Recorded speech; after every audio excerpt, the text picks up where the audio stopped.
Assalamualaikum warahmatullahi wabarakatuh. Jadi teman-teman, yang namanya syariat, tarekat, makrifat, dan hakikat itu dibagi menjadi beberapa hal yang harus kalian pahami. Pembagiannya bukan masalah tahapan-tahapannya, tapi cara memahami atau cara mengerti. Sebelum akhirnya kita bermakrifat, ada kalanya kita harus memahami dulu yang 4 hal ini. Karena kalau 4 hal ini kita nggak paham, maka jatuhnya pada tauhid doang. Syariatnya hilang, syariatnya nggak ada. Jadi ada kalanya kita harus paham tentang syariat itu sendiri. Jadi dalam agama Islam, syariat itu ada 4, yaitu berhubungan dengan syariat zohir, syariat batin, syariat tarekat batinia, dan batinia batin. Jadi ada syariat zohir, syariat batin. Ada tarekat batin, ada batinia batin. Syariat zohir, syariat batin itu disebut dengan ikhtiar dan tawakal, berdoa dan berusaha. Berdoa itu tanda bukti hati kita berikhtiar, meminta kepada Allah Subhanahu wa Ta'ala. Sedangkan ikhtiar bukti tanda bahwasanya kita mempunyai asbab untuk sampai kepada doa itu sendiri. Walaupun sejatinya takdir itulah yang membuat kita berikhtiar. Jadi dalam syariat yang pertama itu adalah syariat zohir, yaitu ikhtiar kita. Sebagaimana takdir juga punya 2 hal, yaitu takdir ikhtiar dan takdirullah, hak Allah. Sudah ketentuan Allah, sunnatullah. Tapi ada takdir yang sifatnya harus diikhtiarkan, makanya ada syariat zohiriyah, maka disebut dengan takdir ikhtiar. Pada dasarnya semua itu adalah pengaplikasian dari Allah semuanya. Atau kalau semuanya kita bicara tentang tren sekarang ini, pada dasarnya itu semua sudah ada pengaplikasiannya di dalam HP kita. Hanya saja ketika kita tidak menggerakkan tidak menggerakkan syariat itu, atau kodam itu tidak diberlakukan dalam HP kita, atau pembantu itu, aplikasi itu, maka itu tidak akan berguna dan tidak akan aktif. Tapi kalau semuanya itu dipakai untuk perkara-perkara yang berhubungan dengan ketentuan yang ada di dalam HP kita, maka HP itu pun akan mudah untuk menjangkaunya. Maka ketentuan-ketentuan itu akan mudah untuk menjangkau Allah Subhanahu wa Ta'ala. Jadi syariat zohir, syariat batin itu adalah ikhtiar dan tawakal. Zohir berhubungan dengan ikhtiar, batin berhubungan dengan tawakal. Jadi jangan dibalik teman-teman. Kalau semuanya hati kita berikhtiar, maka hati kita akan mondar-mandir. Dan sebaliknya, kalau badan kita bertawakal, maka kita hanya akan berdiam diri, tidak bergerak, tidak melakukan apa-apa. Sehingga klise, seharusnya badan bergerak, hati bertawakal, berdoa, berserah kepada Allah, tapi malah kebalik. Hati kita yang jalan-jalan keliling akhirnya menjadi syak, angan-angan kosong. Badan kita berdiam diri, jadi dukun. Duduk landi tekuni, akhirnya jadi klise kan. Dan cara memahami perkara-perkara seperti itu tidak bisa dijelaskan secara langsung, karena itu butuh proses. Dan proses yang paling tepat dan baik di ranah syariat zuhir dan syariat batin ini adalah pendidikan dari awal. Sehingga pendidikan dari awal itu menimbulkan akhlak yang baik dan cara berpikir yang sehat. Karena kalau semuanya hati kita bekerja tapi akal kita berhenti, maka itu akan timbul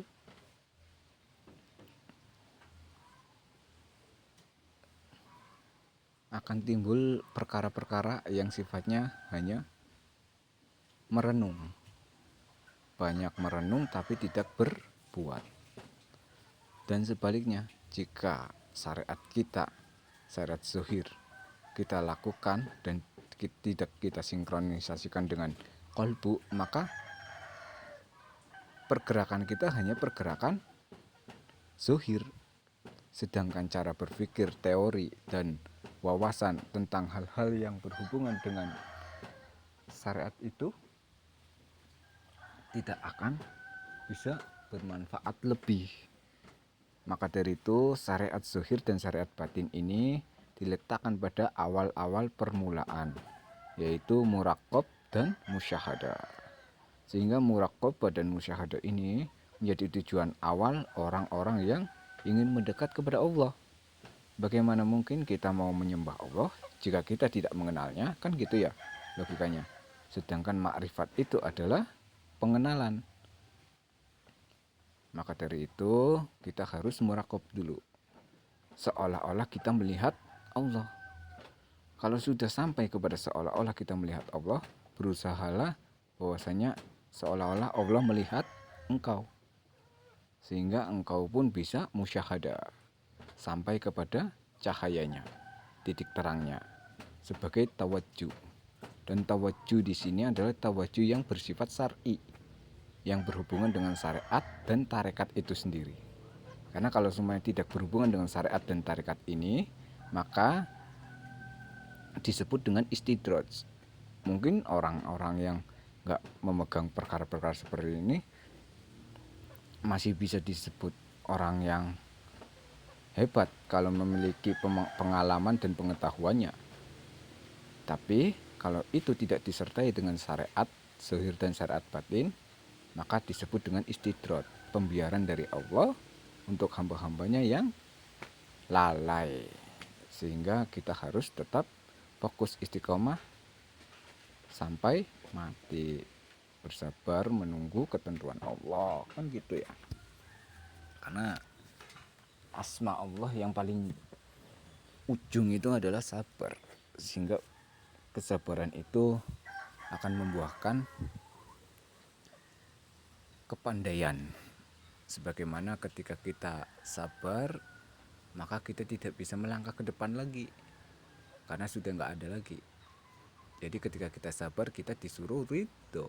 Kalau ridho itu sudah diterima sama Allah, radhiyallahu an, seperti sahabat radhiyallahu an wa radu an kaliman khasya rabbah, maka akan kembali ke belakang dari sabar itu sendiri, yaitu ar-razi, yang artinya maha pandai. Sehingga mereka pun menjadi pandai berbicara, pandai mengolah kata, pandai berpikir, pandai memahami sesuatu hal yang tidak terlihat ataupun yang terlihat, baik secara zuhir maupun batinnya. Mereka akan menjadi orang yang luar biasa dalam asmanya, yaitu ar-razi. Karena kemelekatan itu menjadi sifat, bukan lagi asma, tapi juga sifat. Sehingga ketika kita bilang Bang Jo, merah kuning hijau, ketika kita menyifati diri kita Bang Jo, seharusnya kita bisa menjadi merah kuning hijau. Sehingga merah itu menunjukkan bahwasanya pemberhentian dalam diri kita sebagai benteng atau rem buat kita, sedangkan kuning itu sebagai pembawa peringatan, dan hijau sebagai akhlak yang baik. Sehingga itu pun kita terapkan dalam diri kita terapkan dalam kehidupan kita, maka itu pun akan menjadi bangjo dalam hidup kita, untuk sekitar kita. Nggak perlu perempatan lagi, nggak perlu di jalan lagi, cukup di rumah, cukup di majelis, cukup di tempat-tempat yang memang membutuhkan Bang Jo, insya Allah semua itu akan terjalin dan terjadi, baik secara zahir maupun batin. Lalu ada tarekat batinia. Jadi tarekat batinia ini adalah alam makrifat sifat. Gunanya untuk memahami alam semesta dan sifat-sifatnya, lalu melekatkannya ke dalam diri kita agar kita sampai kepada pengenalannya. Jadi alam makrifat sifat ini adalah pengenalan awal kita memahami makrifat, bukan untuk bermakrifat ya, pengenalan awal untuk memahami makrifat itu sendiri. Sehingga pengenalan alam ini, pengenalan makrifat sifat di alam ini atau alam makrifat sifat ini, ketika sampai kepada kita, berarti kita disuruh mengenal. Apa itu mengenal? Jadi bukan mengenal Allah, tapi mengenal apa itu mengenal.